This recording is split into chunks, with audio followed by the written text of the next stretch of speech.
Hi everyone, it's Kristen, the girl next door bakes. I'm just in my kitchen playing around, and I thought I'd talk today about creating texture in your cakes in an affordable way. So I have some Satin Ice White Fondant here, and I've mixed it with a caramel color.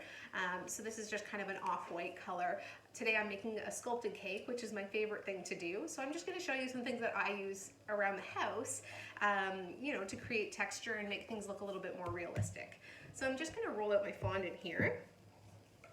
And I have a few different things that I like to use that are non-traditional. I have invested in some more expensive mats, texture mats.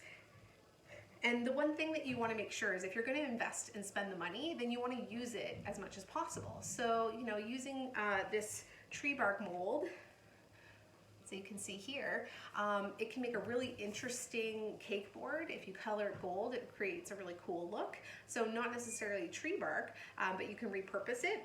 I also love using tin foil, crumpled up wax paper, or even like an SOS kind of like steel wool, and pressing that in. It creates just such a neat texture that you can use in your cakes. I don't know if you can see that there. So today I've decided that I'm going to make a baguette of bread, and I'm going to use aluminum foil and wax paper to create the look of the bread inside. So I'll just show you what I mean here. This isn't finished, obviously. So I've carved this baguette, and I've used a mixture of wax paper and aluminum foil crumpled up. And I find the aluminum foil can be a little sharp, so the wax paper is nice because you can get a similar texture by pressing it in those spaces. But it's not going to rip through to the cake layer. I'm just alternating just to give some different looks and some different textures. So I hope this helps you guys. If you're getting started cake decorating, it doesn't have to be super expensive. You can use things around the house to create texture.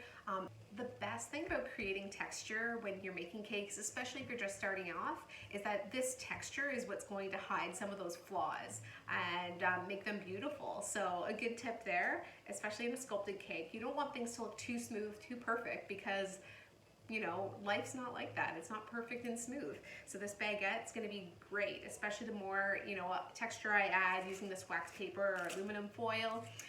Thanks for watching today, and I hope everybody's doing well. Hang in there. If you're picking up a new hobby like baking bread or making bread out of fondant, I hope that you're keeping busy. I hope, everyone's doing okay. I know we're gonna get through this. From Satin Ice and myself. See you guys soon. Bye.